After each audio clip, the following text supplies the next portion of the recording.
Okay guys, so I have here my Opel Adam and today I want to show you how to replace the light bulb for the daytime driving light. So this works the same way for the passenger and the driver's side. And we start out by pulling the lever for the engine compartment, which is located right here next to the door. And then there is another lever right in the front of the hood that you have to pull up in order to lift the hood here, and don't forget to secure it here with this here. So just pull it out and pull it, push this over into the opening there, and now it's safe to work in the engine compartment. So in this case, this is the bulb for the passenger side, which is located right here.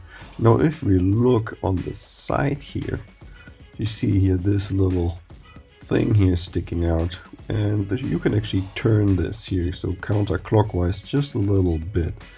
And this is actually the socket of the light bulb for the daytime driving light. So as soon as you pull this out, you already have the bulb in your hand, and this is of type W21/5W. And you just pull out the old bulb and replace this with a new one.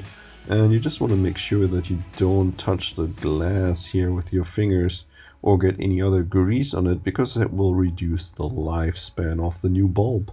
So just put this back into position, and it's only going to fit in like one way, and as soon as it goes in most of the way, then you have to rotate this clockwise so that it locks into position and it seals, and we're almost done. We just want to make sure that it really works. You want to try it out, and then as soon as it does, we can close the lid here. Just make sure that it's really shut so that it's safe to drive again.